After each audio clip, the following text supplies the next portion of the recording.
परिवार की कहानी। मिट्टी की खुशबू। उत्तर प्रदेश के एक छोटे से गांव में रामनाथ का परिवार रहता था। घर बड़ा तो नहीं था, लेकिन उसमें प्यार और अपनापन बहुत था। परिवार में रामनाथ, उनकी पत्नी सरला, बेटा अर्जुन और बेटी पायल, ये 4 लोग ही थे। रामनाथ किसान थे और सरला घर संभालती थी। उनके दिन भले ही कठिनाइयों से भरे होते, पर शाम को सब साथ बैठकर खाना खाते, बातें करते और हंसते थे। यही उनके जीवन की सबसे बड़ी पूंजी थी। अर्जुन शहर जाकर पढ़ना चाहता था। वह स्कूल में तेज था और गांव के मास्टर जी भी कहते थे कि लड़के में कुछ खास है। लेकिन परिवार की आर्थिक स्थिति अच्छी नहीं थी। खेत छोटा था, बरसात समय पर न हो तो फसल भी बिगड़ जाती थी। ऐसे में अर्जुन की पढ़ाई का खर्च उठाना आसान नहीं था। सरला अक्सर रात को जागकर सोचती, क्या हम अपने बच्चों का भविष्य सुरक्षित कर पाएंगे? एक दिन अर्जुन हिम्मत करके बोला, बाबूजी, मैं मेहनत करूंगा। आप बस मुझे मौका दीजिए। अगर मैं शहर जाकर पढ़ूंगा तो आगे चलकर आपका नाम रोशन करूंगा। रामनाथ ने उसकी आंखों में चमक देखी।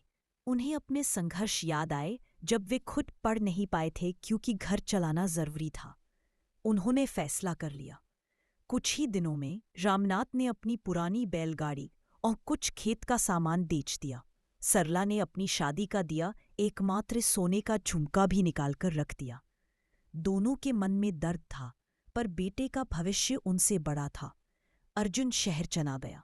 शुरुआत के दिन बहुत कठिन थे। कमरा छोटा था, शहर की भीड़ उसे डराती थी और पढ़ाई का दबाव भी बहुत था। पर हर रात वह अपनी माँ की कही बात याद करता, बेटा, मेहनत करने वालों की हार नहीं होती। गांव में पायल भी पढ़ाई में खूब मन लगाती थी। वह अर्जुन का हौसला बढ़ाती, माँ की मदद करती और हर महीने भाई को लिखती, हम सब तुम्हारे साथ हैं। समय बीतता गया। अर्जुन ने स्कॉलरशिप हासिल की, पार्ट टाइम काम भी किया और धीरे धीरे उसका सफ़र आसान होने लगा। उसने अपनी काबिलियत से इंजीनियरिंग में टॉप किया और एक बड़ी कंपनी में नौकरी मिली। नौकरी लगने की खबर जब गांव पहुंची तो रामनाथ की आंखों में आंसू आ गए। इस बार गरीबी के नहीं, खुशी के। 2 साल बाद अर्जुन अपने परिवार को लेकर शहर आया।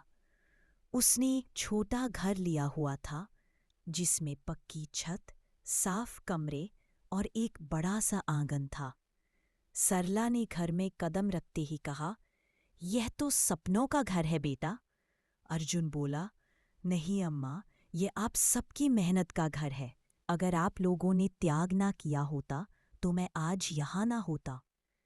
पायल ने हंसते हुए कहा, अब हमारी बारी है भाई। हम सब मिलकर एक नया जीवन शुरू करेंगे। गांव की मिट्टी की खुशबू, संघर्ष की यादें और परिवार का प्यार, इन सब ने अर्जुन को वह इंसान बनाया था जो आज वह था। और यही प्यार अब उनके नए घर में भी बस चुका था।